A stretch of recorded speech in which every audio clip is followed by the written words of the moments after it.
Hi everyone. Consider this talk a request for collaboration, or probably better put, a plea for help. You see, I want to write a novella, and I've never done that before, and that would be hard enough, but I want this novella to be beautiful, a pleasure to read, evocative of climate justice, provocative and hopeful all at the same time. See why I may need some help? Let's talk about the context. The first context, of course, is the climate crisis itself.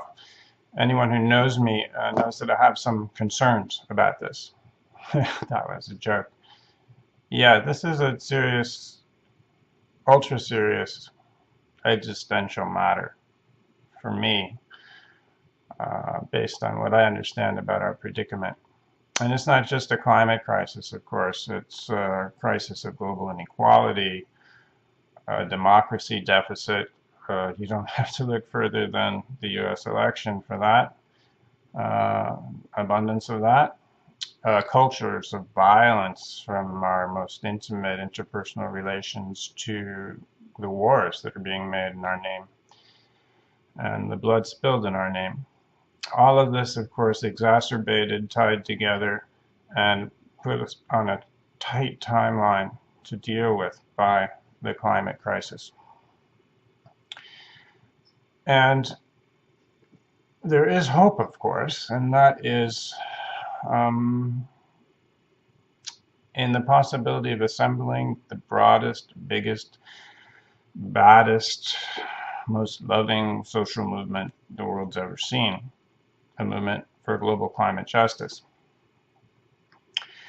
And connected to all of this is another of my passions, which is what's known as cli-fi, climate fiction, and a new genre, of course, that's trying to rise to the occasion of this multifaceted crisis, and of which we need a lot more, and which I'm confident we'll see a lot more of, not just climate fiction, but films and poetry and video and art and music is all coming.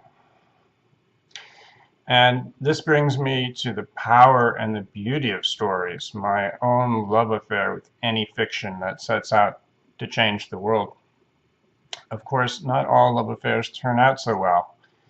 And I'd like to say a bit more, by way of context, about an important novella that has similar ambitions but left me wanting to write my own. The immediate inspiration for this fantasy of mine is an important little book published in 2014 by historians of science Naomi Oreskes and Eric Conway, called The Collapse of Western Civilization, A View from the Future. And if you know the book, it's a cautionary tale that's set in the year 2373, the 300th anniversary of a major collapse that takes place in 2073. And it's told by a Chinese academic looking back from a world 300 years after that has been much reduced in population and devastated by climate change, but humans are still hanging in there. So humanity survives into the 24th century, but at a terrible cost. Billions of climate refugees in the second half of the 21st century, 60 to 70% species extinction, the entire populations of the continents of Africa and Australia wiped out. So the novella looks at what went wrong in our time, about how we screwed up the planet and failed to deal with it, and it attributes the collapse of our civilization to two things: neoliberal capitalism and a belief that science and technology could solve the problem. Or as our future historian puts it, looking back at us, it was the hubris of scientific and technological positivism and a blind belief in market forces, market fundamentalism, they call it, that got us into this mess, but couldn't get us out of it. Hopefully you know the book, and if not, if you've gotten this far in the talk, maybe you want to go have a read of it. It's a great project, and all kudos to the two authors. A very good piece of work, especially for academics, a way of thinking outside the box we're in here. and an invitation to others to try to engage with as well. Eric Conway came and spoke at UCSB in the fall of 2015, and I was eager to hear how he would tell the tale in person. And so he role-played valiantly a historian of the future, did it very nicely. And afterwards I asked him, how would you tell this story with a happy ending for humanity by 2050? And no fault of his own, he didn't know how to answer, or at least I didn't hear an answer in what he said. So what's wrong with the story? Well, while it's strong on the grave implications of the best available climate science for those of us living in the 21st century, it's not so strong. It's more tone deaf to the impact that today's global climate justice movement might make in altering the story for the better, and possibly much for the better.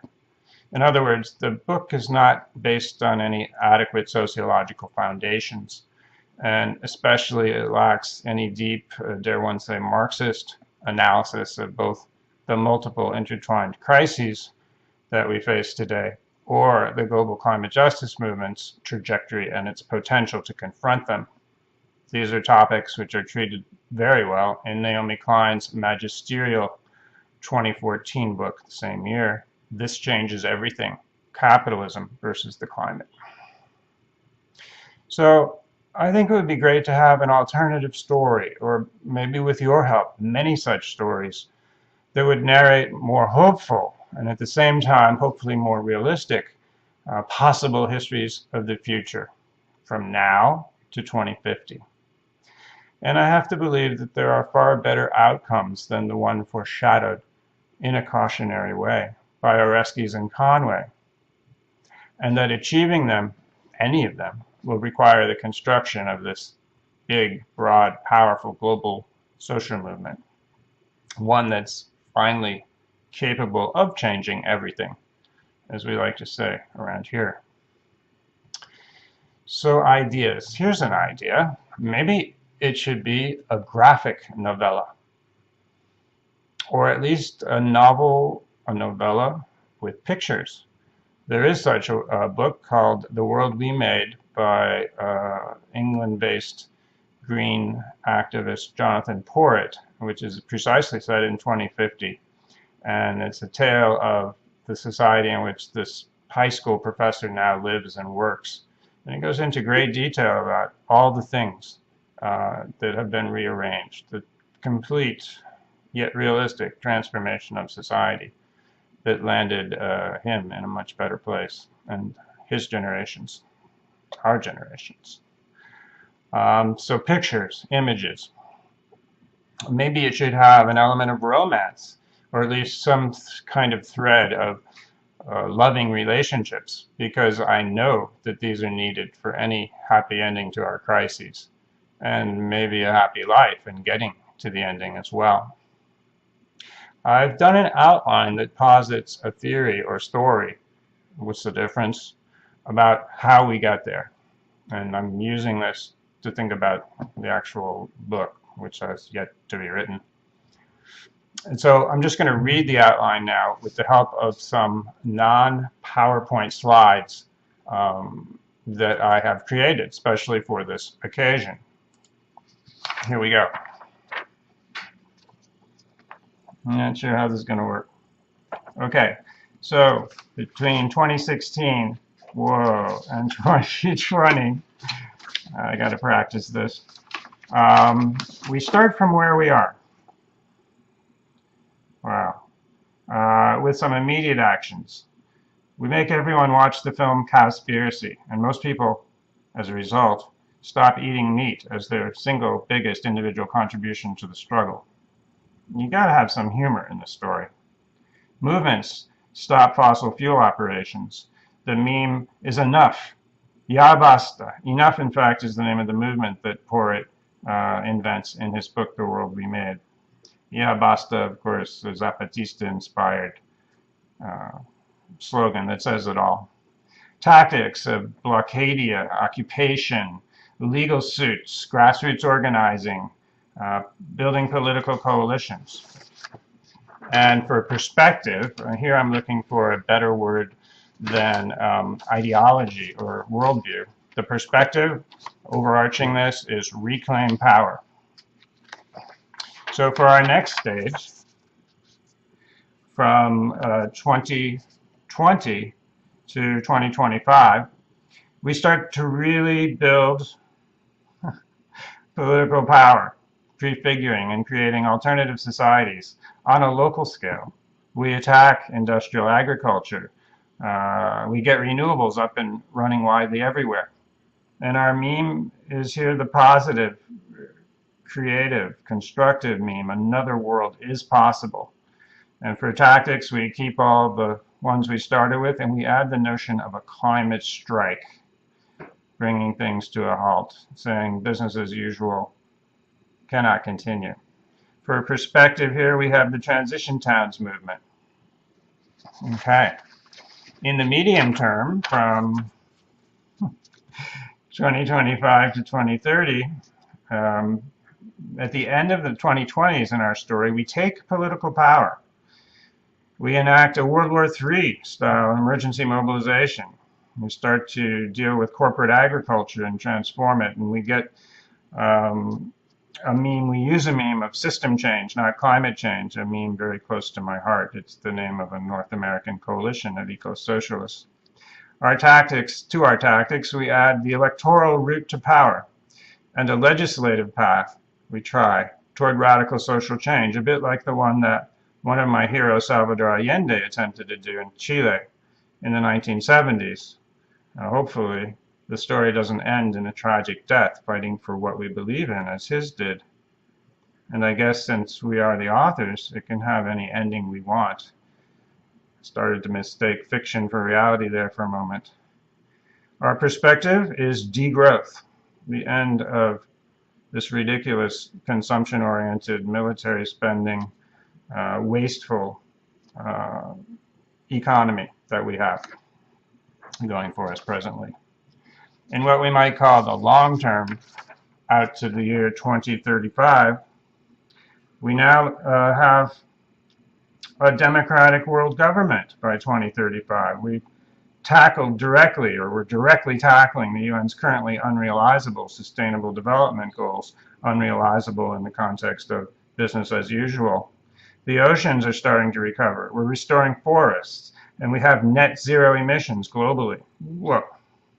Our meme is todos por todos, nada para nosotros. Sorry about that typo. Everything for everyone, nothing for ourselves, another Zapatista guide to life. Or as someone once put it, from each according to her ability to each according to her need. And we add in the tactic of cultural revolution, a 21st century cultural revolution, a climate justice cultural revolution. Our perspective now is eco-socialism. Yeah, 21st century, democratic, feminist, anti-racist, anti-authoritarian eco-socialism. Why not? Finally, by the year 2050 now, most people on Earth have grown up and been socialized either as eco-socialists or Buddhists or Gaians. And the meme again, gee, the Zapatistas said so many things so poetically and so radically. We have a world where many worlds fit. A new tactic strategy goal would be the 15-hour work week. Oh, I was supposed to take the parenthesis out. The fight for 15 gets a whole different taste here, another different flavor. And the perspective of what is called or known as buen vivir. Pablo Solon, the great Bolivian climate justice activist, has written a great essay on it.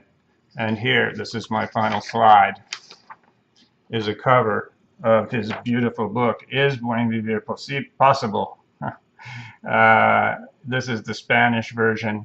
It just came out this fall, and it's been translated into English, and you can find Is Buen Vivir Possible somewhere on the web, and I recommend that you read it. It's beautiful, and it dovetails with this talk in a nonfiction way very nicely.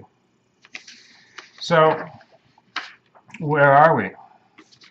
Well, I'm looking for the last page of my notes. How about working titles? I hope everyone will try their hands at this in the discussion that I hope to follow here afterwards. And let's start out, or I'm going to start out with the title called The 100 Months. Because when you come right down to it, in the next 100 months, if they don't go pretty spectacularly well, I deleted an expletive there, and we don't turn this runaway train away from its present course over a cliff, then we have just about zero chance to make this happen. And how am I proposing to write this novella? Well, the abstract says, much hinges on how those of us alive at this critical moment in history respond to these challenges in the next 3 decades. Clearly, we must avert the extreme catastrophe likely following from the business as usual plans of the fossil fuel corporations and their allies, as well as the more enlightened version of green markets or green capitalism contained implicitly and explicitly in the recent Paris Agreement by the global political and economic elite. I promised in the abstract that I would conclude by venturing into uncharted territory, a post-capitalist world that much of the global climate justice and allied social movements are starting to prefigure. And this is where it ends, because I call on you, dear audience, to join in, to bring your wildest imagination, your most caring heart, new knowledges of all kinds to the table. Maybe we need a novella or a novel, if anyone has the stamina for it, and a play, and a video, and a feature film that would be seen by millions and make us all rich, and we could finance the revolution. I'm certainly not the one to do all this, so this is my invitation again to join in the conversation. I look forward to your ideas, your thoughts about characters, memes, graphics, tactics, plot hooks, anything. So over to you now, with gratitude.